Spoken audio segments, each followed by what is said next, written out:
I left Tangiers for the Orient and the land of the setting sun, and discovered what the lands of the East and the West learned from each other.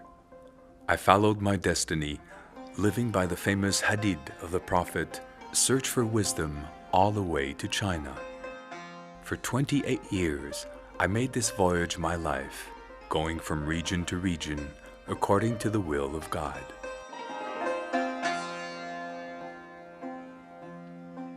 That is how, leaving my hometown, I discovered a composite and diverse land, the intersection of Africa, Asia, and Europe. A land with a community of cultures that cross-fertilized to give birth to great civilizations. Oh, good people, find some entertainment in this retelling of my wanderings in the Arab lands.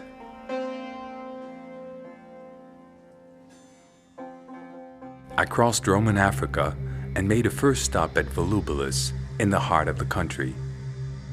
Volubilis is backed with the mountains of Zerun and home of vast plains. It was an important Berber site, probably one of Juba II's royal residences.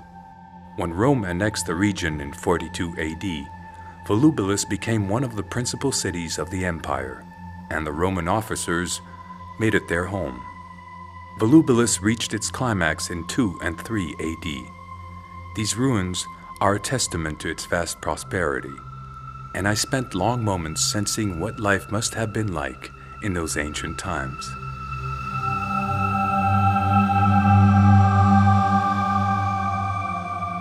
I returned to the Mediterranean where it bathes the remains of Tipasa. There, I felt life to be gentle. The city offers itself to the sea. The alleys open towards the shore. Stone and sea are in harmony. That's how one can explain the magic of the place. I plunged into the ancient kingdom of Numid and discovered fascinating Timgad. An arch constructed by Trajan dominates the ruins. There I discovered the severity and military rigorousness of the cities of the Roman Empire. In contrast to Tipasa, Timgad is austere. Built by legionaries, the city had the same spirit as its founders. The city and its columns, as if petrified by time, left a strong impression on me and resonated strangely with me. Even further east, I arrived at this site at dusk. Its ruins were grandiose and as if softened by the surrounding countryside. A network of roads connected the towns and plowed through the countryside, which was irrigated and rich with olive groves and wheat fields. According to historians and chroniclers, this countryside fed the entire Roman population. At El Jem, in the center of the country, how could one not be awed by this impressive Colosseum? Its size equaled the one in Rome, constructed in the same manner. The surrounding country is flat and makes the ruins even more impressive. This country of olive groves is the richest of all the Roman provinces.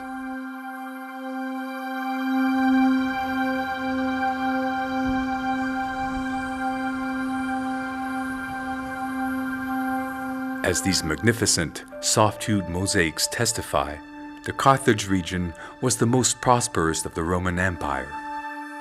It was called Africa. That's how Roman Carthage gave its name to the rest of the continent. Proud of its history, Carthage dominates the sea. Virgil tells us it was founded by the Queen Dido, who came from Phoenicia in 814 BC. The city dominated Mediterranean commerce until its destruction by Rome in 146 BC. It was on the Libyan coast that I prolonged my voyage into the ancient lands. The sites of Lepsis Magna, Sabrata, and Cyrene ring the Mediterranean coast and dazzled the traveler in me. Every city was a little Rome, heavily populated. The temples and theaters, the forums and edifices of the city, backed by the sea, allows one to imagine what social life must have been like, urban and intense. During 4 centuries of Roman occupation, the empire erected nearly 500 cities populated by more than 5,000 souls. And the Emperor Trajan still watches over their majestic ruins.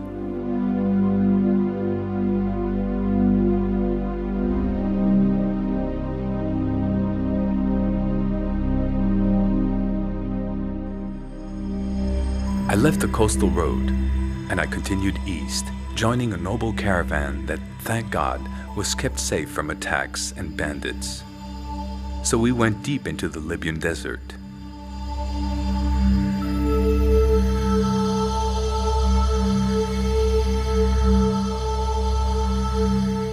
Nothing can rival the pyramids that dominate the Giza plain. Cheops, Khephren, and Mykerinos seem to be eternally watched over by the colossal edifice known as the Sphinx. Going down the Nile, I arrived at Luxor, a city built on the site of ancient Thebes and immortalized in song by Homer. Luxor, with its forest of columns, its obelisks and palace of giants. A humble traveler, I felt crushed by stone and the weight of the centuries. Further on, I went down into a valley surrounded by mountains and quarries to discover the tombs of dignitaries and sovereigns. The Valley of Beauty is what the Egyptians call it. And in the Valley of the Queens, on the western bank of the Nile, the funeral temple of Queen Hatshepsut has its back against the rock as if emerging from its entrails. Everything began with King Menes, who unified Upper and Lower Egypt. This mythic king founded the first of 30 dynasties that descended down to the 4th century BC.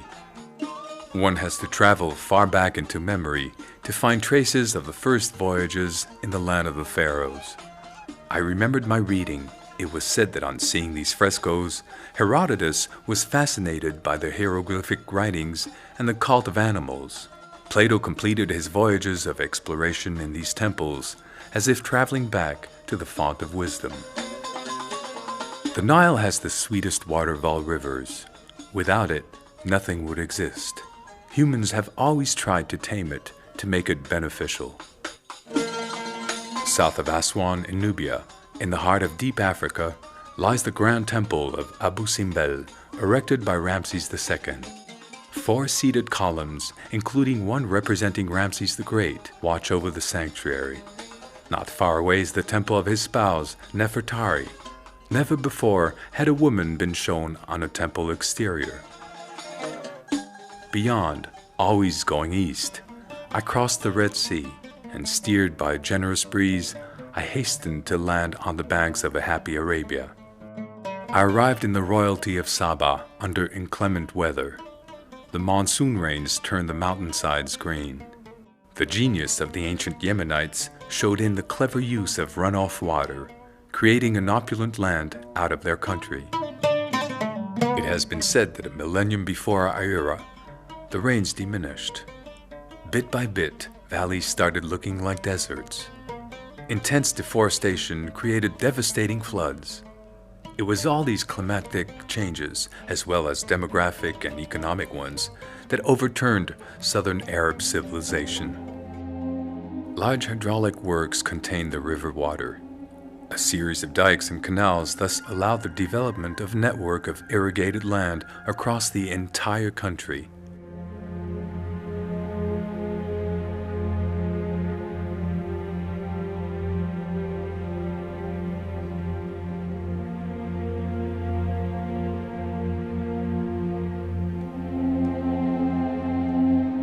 There are still hundreds of important remains dating from the earliest centuries before our time, such as these constructions on rock pedestals. It is said that these constructions were doubtlessly the homes of important people, tribal chiefs or rich traders. The bases show that they were indeed fortresses. These ruins tell us that the cities of the Himar kingdoms were opulent because they combined irrigation, incense, and spice production with their commerce outside the country.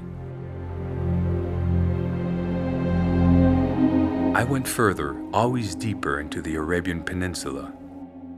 After several days of walking, a little tired, I arrived in the heart of the Dahira region. But I had been told about Mount Hajjah, which concealed strange necropolises dating from the 3rd millennium before Christ. My curiosity helped me overcome my fatigue. I saw, in effect, hive-shaped tombs of dry stones. History links them to the shining Uman-Nar civilization, which flowered during this ancient Arab epoch.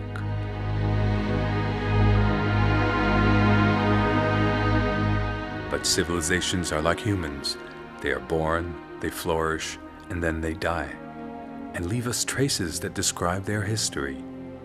Like these inscriptions carved in rock, the most ancient inscriptions of the Sabaean kingdoms that go back to early 7th century BC. I headed north towards the center of the Arab Peninsula, between the mountainous barrier of Hejaz that lines the Red Sea and the coast of the Gulf, where there is nothing but sand and rock. At the site named Rajajil, I questioned myself about the enigma of these traces of rock carefully arranged in the desert.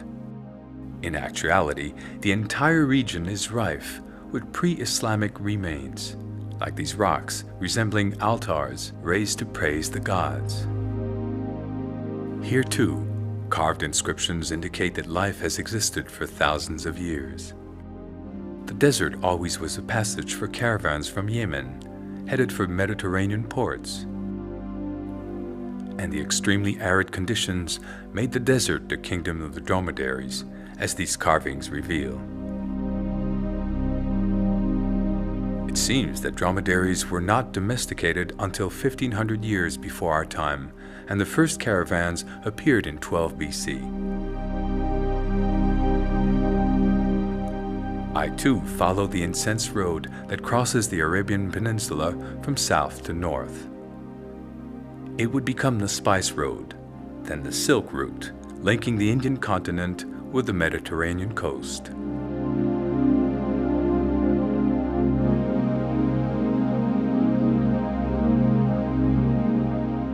I lingered in Madain Saled to try and discover the mystery of these Nabatean tombs, the work of a people from the northwest corner of the peninsula. The tombs are carved directly in the rock and take on the colors of the sun: violet at dawn, blinding with the sun's brightness at midday, and pink at sunset. Domain of sand and rock, these immense spaces that sometimes become steppes are the homelands of the nomadic Bedouins. In the summer, the need for pastures was critical. By following the dry riverbanks, the nomads went searching for water. One tribe could thus be made up of nomads tending their herds and those who remained at an oasis. Created in part from the wind, according to the words of the prophet, the horse is one of Arabia's beauties and a large part of its culture.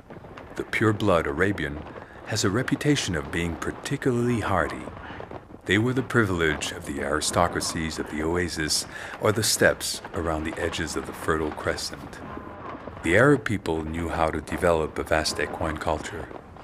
Intellectuals and savants wrote a series of treatises and poetic works because equestrian craft is a military art of high spirituality. In the north, I headed towards the generous banks of the Tigris in search of ancient Bassora.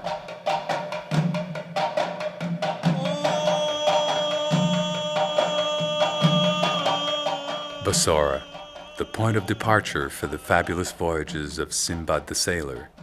The city was a fortified town. Since the Mesopotamian era, brick architecture proliferated and revealed this culture's genius. This strong place was transformed in 636 during the time of Caliph Omar. Its influence reached beyond Mesopotamia.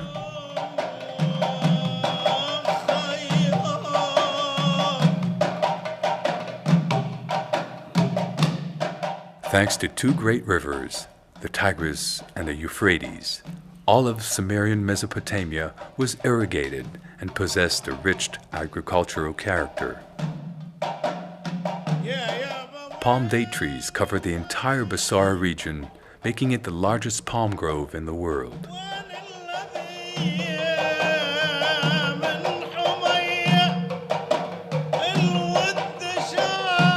Here too, a tight network of irrigation canals made good use of the river's water. The city was in the very center of a watery web.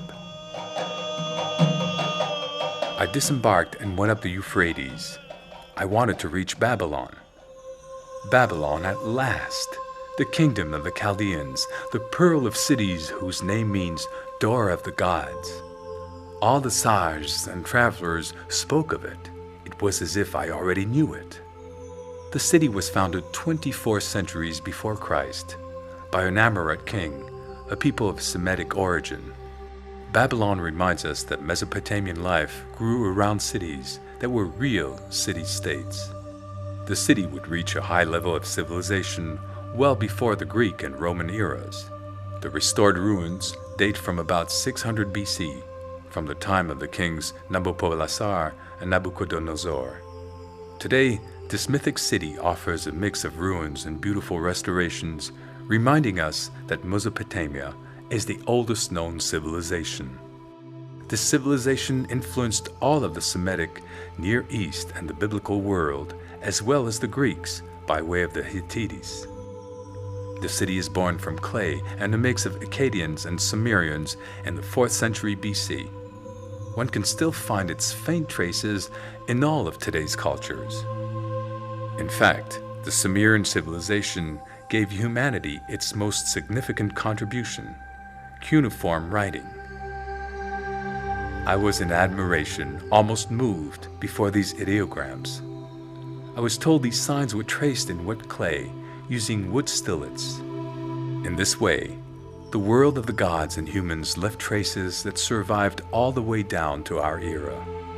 I felt a great debt towards these men because this is the way I understood the origins of our great mythological literature, such as the Epic of Gilgamesh, which inspired much of the Bible. Between the Dead Sea and the Red Sea, I got back on the road and traveled to the Nabatean region, discovering what was called Petri Arabia. However, forgetting about the time, I lost myself in the ruins of the citadel in Amman. These columns mark the site of the Temple of Venus, which became a church in the 6th century AD.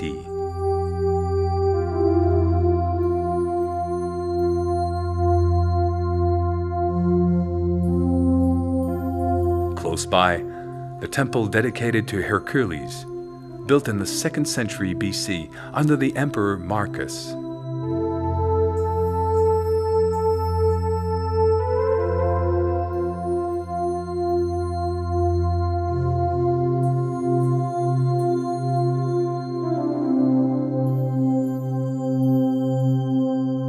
At the height of the hill, an Arab palace dominated the site.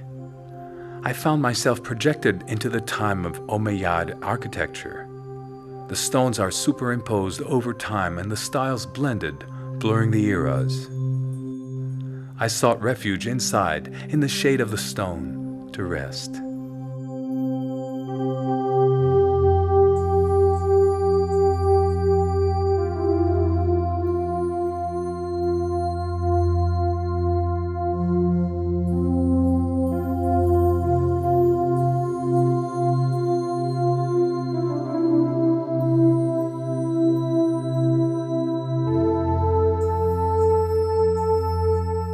Jerash is built on the banks of the dry stream that carries its name. Here are found the stunning ruins of an ancient town that reached its apex in 3 AD.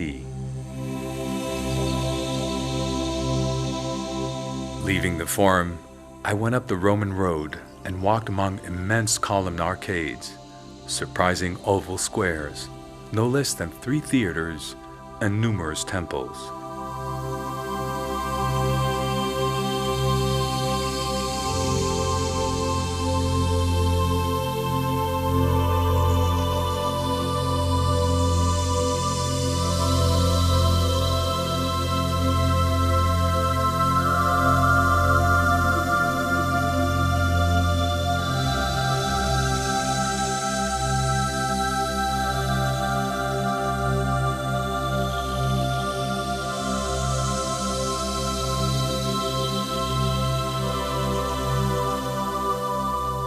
Further to the south, to reach Petra, the sumptuous city of the caravanners, I had to penetrate the chaotic rockiness of Jebel al-Shara and plunge through a gorge hemmed in by eroded cliffs.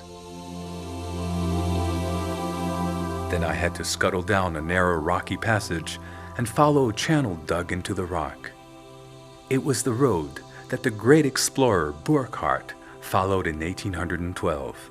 He discovered Abu Simbel, the first European to penetrate this natural labyrinth.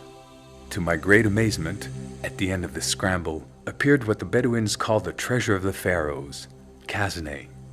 Completely carved from the rock, the mortuary monument has colossal proportions, 32 meters high. A marvel of stone architecture and Hellenic refinement. It held the tomb of a Nabatean sovereign, and this enormous room was made for festivals that reunited the deceased's family. The stonework and Hellenic art blended elegantly. One can assume that the grandeur and richness of this mausoleum reflected the fortune and rank of the deceased. Here, it is the dead who speak of the people, the Nabateans of Aramean origins who founded the city. Prosperous Nabatean civilization lasted 5 centuries. Originally, this was a merchandise depot, an immense cosmopolitan area dedicated to trade. The town was overflowing with riches from caravan trade. The rock of Petra, where numerous tombs were dug, looked in some areas like wood polished by time. Rock veined with soft colors that range from rose to ochre. An earthquake partially destroyed the town in 363 AD. It wasn't until 1260 that an Arab chronicler, accompanying the Sultan Baybar to Kerak, sang a tale of a city in ruins, lost in the sands. Bit by bit, the desert reclaimed its own, and for nearly 6 centuries, Petra disappeared from human memory. I took a long rest in the cedar woods, part of the Lebanon forest. The wise know that these sacred trees are mentioned no less than 300 times in the Bible.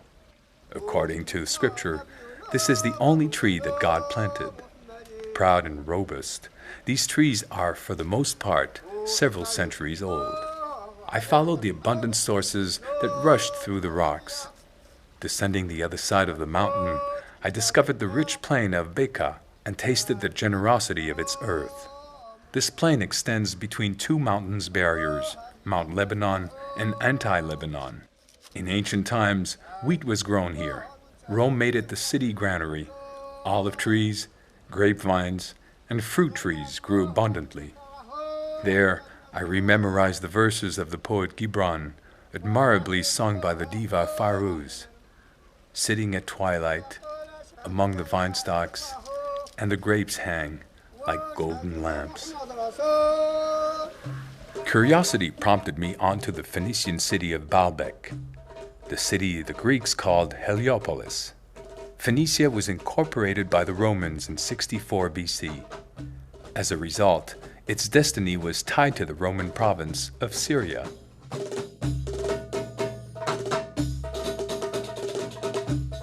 The ancient city was dedicated to the cult of the sun god.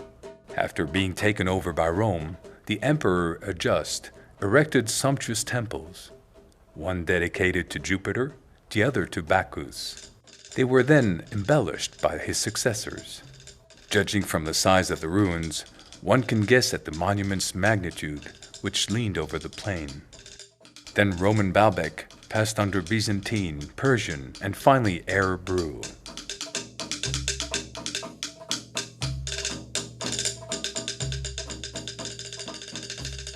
I once again took the caravan road towards the south to complete my pilgrimage to Mecca, like all Muslims.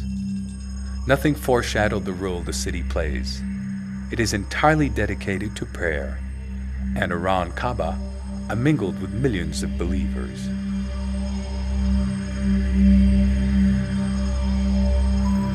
The Prophet from the Qurayshi tribe professed a new religion, Islam, from the word salam, meaning peace. When Muhammad died in 632, both stationary and nomadic Arabs used the same language, writing, and religion, that of the Quran. The Arab world then burst onto the historical stage.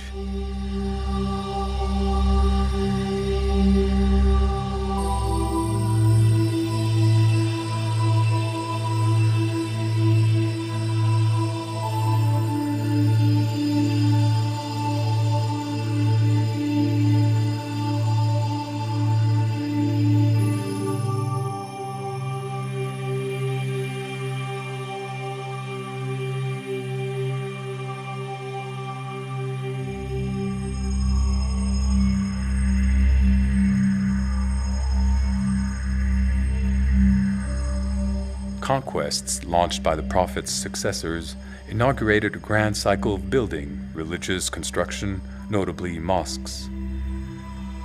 This is the most ancient one. It is called the Omar Mosque, built between 634 and 644 in the north of Arabia. I took it in fervor because prayer is an engagement. Islam signifies peace, clemency, and serenity.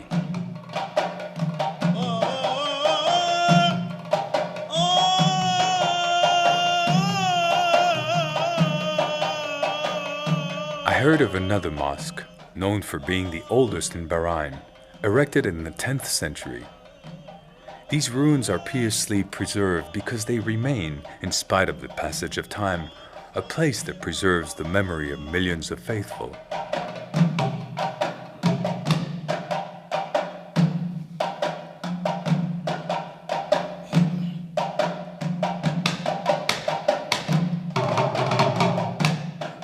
Not far from the Euphrates, the shining glow of the Karbala mosque cupolas are visible from far away.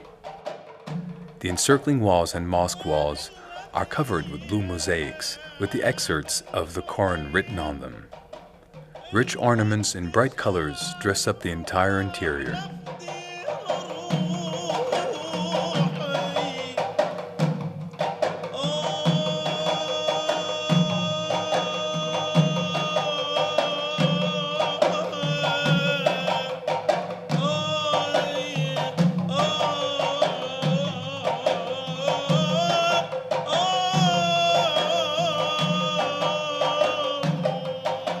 Pilgrims came to meditate in the sanctuary where Hussein rests, Muhammad's grandson, decapitated during the Battle of Karbala in 680, giving his name to the city. The coffin is sealed in a silver catafalque. A silver screen also protects it from the fervor of the faithful. Every year, millions of them gather here.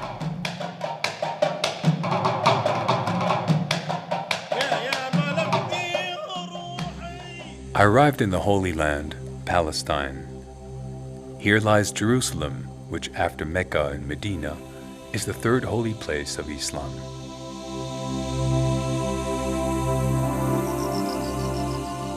According to Al-Maqdisi, historian of the 10th century, Jerusalem is a city that unites the advantages of this world and the world beyond. It is the place that will receive the judgment. From it will start the resurrection. Towards it will converge the crowds for the gathering.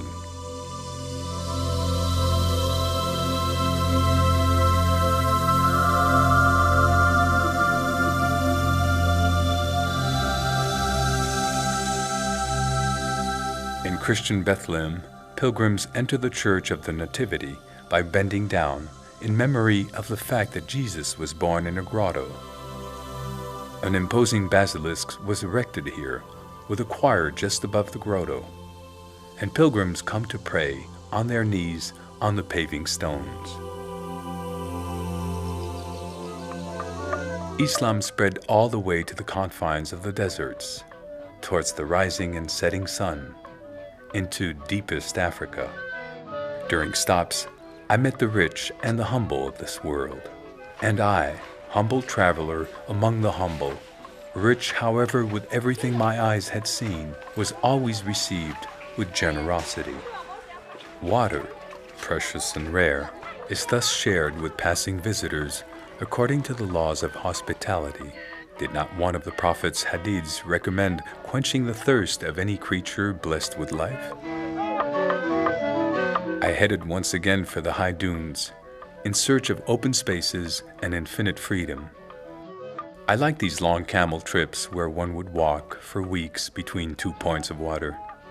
Sedentary life developed around the wells, waters divided according to very ancient and precise rules that maintain and regulate social life. And in this way, life persists against the sand, a constant battle. Even in the desert, one can meet many people, like this elegant woman and her children going to visit a family in a neighboring town. I followed them to Shingeti, a holy city situated between the dunes of Makter and Waran. I found that the town possessed the only mosque whose minaret was crowned with triangular merlons. But Shingetti's greatest glory remains its libraries. 13,000 fabulous works bound in leather and pressed gold, carried by pilgrims from northern Africa, Egypt, or Syria. These old illustrated Korans and books of science and poetry remind us that Shingetti was a university town and that savants and sages like books. I set down my meager bags here to feed my animals and camp in the shade of the stone walls. Explorers, traders, conquerors, and navigators, hostile or benevolent, have crossed these lands. Some of them traded, others waged war. Still, others went simply for the pleasure of knowing the world. I myself pursue this pleasure, my sole happiness here on earth. And I arrived in Oman, which faces the sea. Backed by desert, the country possesses more than 2,000 kilometers of coast. As a result, since ancient times, Oman's history has been tied to maritime adventure. The Portuguese made no mistakes here. In the 16th century, they seized Sohar, the ancient capital, then Maskat, to keep a closer watch over the Strait of Hormuz, a strategic run on the road to India.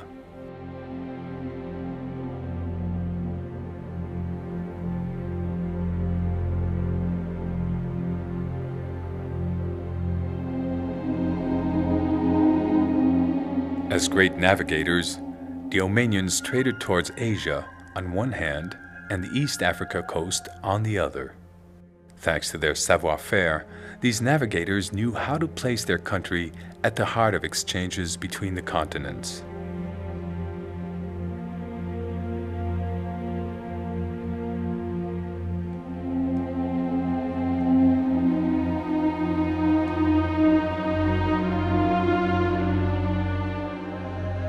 For all of time, the islands of the Bahrain Archipelago, which means two seas, have been targeted by conquerors. Situated on the road to India, the country was also a crossroads taken over by Portuguese navigators who in 1507 established an important commercial center at Hormuz. And in the 16th century, the Portuguese erected this fort on the remains of the ancient capital of Bahrain, Qalat al-Bahrain. They maintained their dominance for nearly a century, entrenched behind their walls, protected with their cannons, which can still be found along the pirate coast. Because these sovereigns of the world loved pearls, and the Portuguese cannons stood guard over the banks of pearl oysters in the middle of the Gulf waters. As in all islands, and the Bahrain Archipelago consists of 33, boat construction is an activity dating back several thousand years. Thanks to these sunbugs that can carry up to 15 people, first contact with India was made via coastal trade. This pearl boat, being worked on by carpenters and joiners, will be ready for the fishing season, which extends from May to September.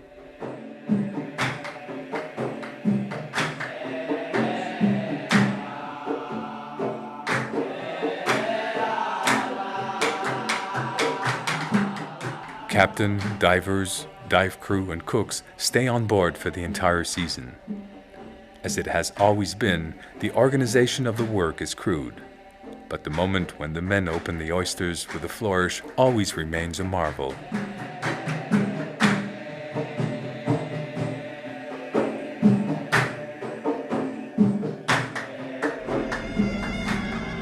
This tale of my journey is told after my own fashion, and I must be excused for jumping from place to place and from time to time. Crossing these innumerable mountainous and desert countrysides, one forgets that Islam gave the world an essentially urban civilization, beautiful grand cities. Here are some that destiny placed in my path.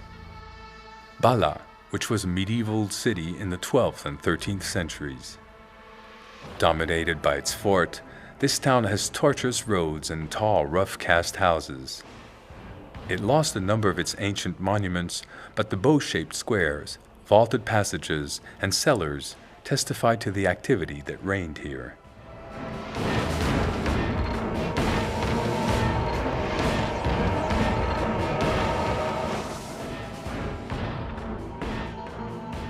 And here it's Shibam, in the province of Hadramaut, with its splendid houses that resemble 7 to 8 story towers made of daubed clay.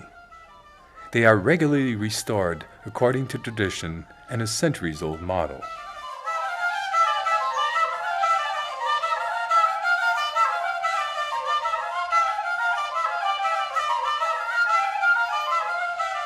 The no less famous Sana'a, proud capital of old buildings that have also stood for centuries.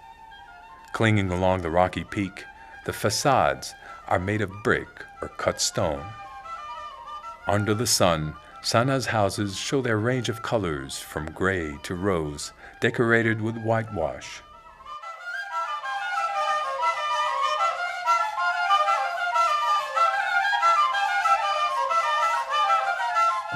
In northern Saudi Arabia, not far from the city of Riyadh, I visited the site called Al-Dayaya. For nearly 5 centuries, these carefully decorated ramparts protected the ancient home of the Saud family. For a long time, their residence was a model of urbanity for the country's other cities. A long, careful restoration shows the grand interior courtyard and the double-storied corridor just as they existed in the past.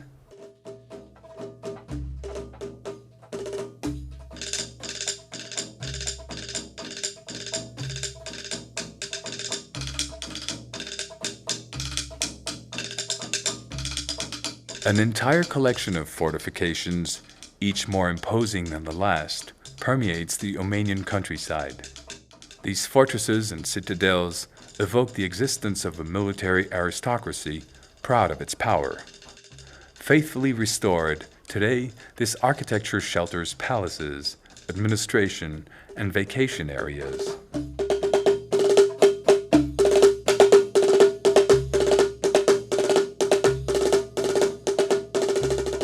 In the Ouarzazate region, earth replaces stone. The ancient residence of the Pasha of Marrakesh rises in the heart of the Kasbah.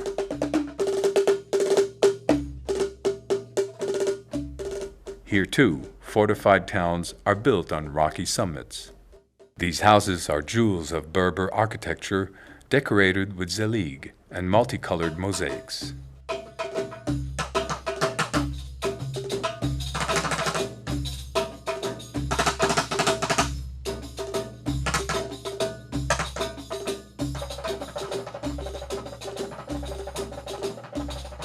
Far towards the southwest, Walata architecture is unequaled.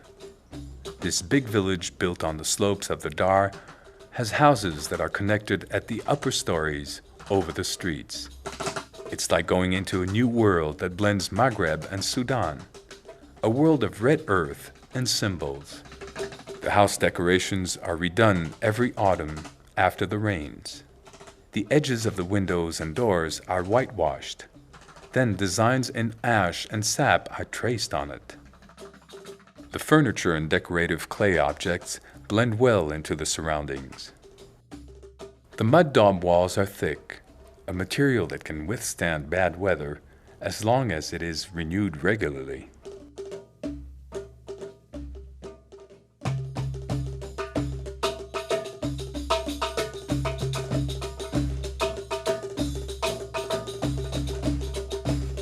Not far from the Umayyads Mosque, in the heart of Damas, the Azm Palace. This palace dates from 1749, an era when Damas existed in tranquility, under the authority of Al-Azm governors. The residence of one of the most illustrious Asad Pasha al-Azm, this sumptuous private home has been admirably decorated to its fullest advantage. Today, its gardens, marble columns, sculptures, and precious woodwork house the Museum of Folk Art and Tradition.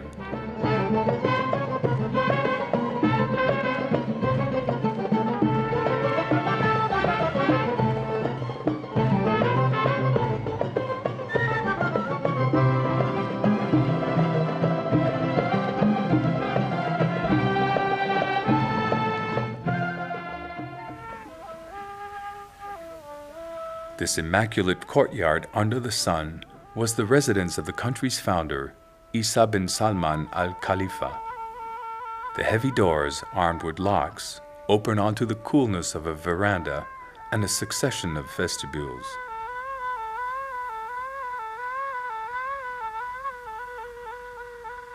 This architectural model became very prized, made entirely of native materials. Everything is kept up, its refinement is admirable, and one can imagine life of earlier times.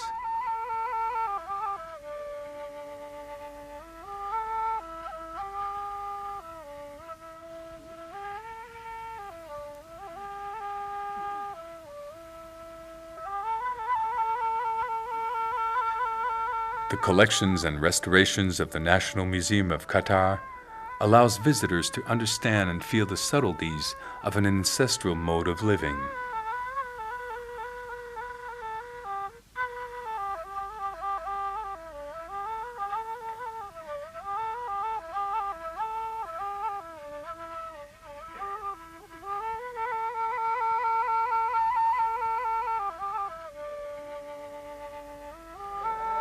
Here, aristocratic and elegant, is the home of a rich pearl trader.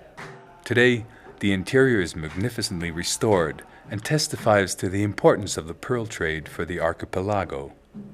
The windowed facades let light into the main room. The paneled ceiling in painted wood covers everything.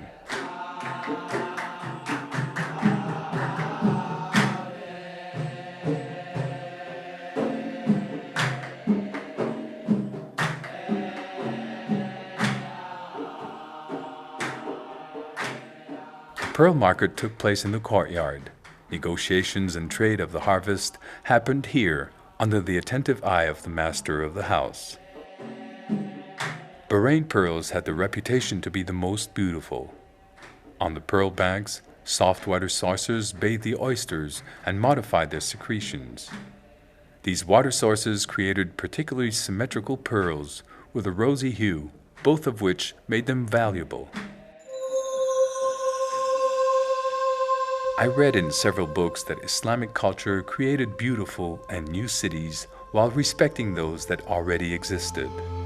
Revisiting Sidi Bou Said under the bleached sun, I remembered that Islamic art is not just religious, far from it. Islamic art designates an entire epoch in the history of art, one of the greatest spiritual adventures that for the 8th to the 19th century borrowed from conquered peoples. This art developed a known savoir-faire that consequently spread, as in Hispanic Moorish art introduced in the 11th century by the Almoravids. Many residences were inspired by it, like that of the Tunis Medina. The arch, the chapel, the cupola, all the architectural elements were adopted, as were decorative elements, the epitaph, the arabesque, and the flowered or geometric motif. Certain materials were abundant and lent themselves to the style's tradition: ceramic, plaster, sculpted or painted wood. And that has remained to our era according to contemporary tastes and fashions. We no longer reproduce but adapt, architecturally, something new. And the voyage continued. Curious about all that I discovered, listening to everything that was said, I above all loved lounging for long hours, meeting simple or exceptional people. Because after all, what would be the glory of all these places if it weren't for the people who created them? I liked finding my contemporaries where life was in full swing, in the markets. I mingled with active and industrious men, observing the slightest little event that satisfied my deep curiosity. As a good observer, I felt like taking some sparse notes, like a sketchbook. Here's what my hand captured, setting down these secular gestures that came from the depth of time. And I have only mentioned a few examples from the large palette of trades that comprise the pride of the people. To work earth, that first noble material, one must first have infinite knowledge and especially an immense respect. I captured the slightest gesture, his skill and precision, his tireless repetition. Whether it concerned pottery wheel, baking the pottery, enameling, or decorating, all these gestures have withstood the test of time because of rules. These rules gave birth to craftsmanship. But knowing the materials, the how-to, and manufacturing isn't enough. The art of transmitting from father to son, master to disciple, is what makes these gestures live today. I admired each gesture's importance, making the artisan a preserver of heritage and a creator of beauty.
Potter, tailor, coppersmith, or glassblower, each of these trades live on, traditions that cross time and countries. For example, this goldsmith patiently engraving that noblest element, gold from Mecca. After years of these pilgrimages, I felt rich with meetings and new knowledge. I learned a lot from these people who unconsciously transformed me. But soon, if I may be forgiven, the memory of my native land haunted me, the sounds and scents of the Medinas. I felt a vague and incessant nostalgia and wanted to deafen myself with the music and the dances as if to forget.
pridefully wanted to be the greatest traveler of Islam. At some point or another, after seeing all these wonders and many more, every traveler is beset with a deep, abiding nostalgia. I returned home. My memory retained so many splendors, so many emotions linked to them. As everyone knows, the great people of the world loved great stories. The king Abu Inan ordered me to dictate my memoirs to his secretary, Ibn Yuzai. I was flattered and did so with pleasure. During the telling, I seized the opportunity to remind the prince that the world had grown apart from the ancient East. To decipher it, revive its past sources, would that not be to give everyone a common heritage?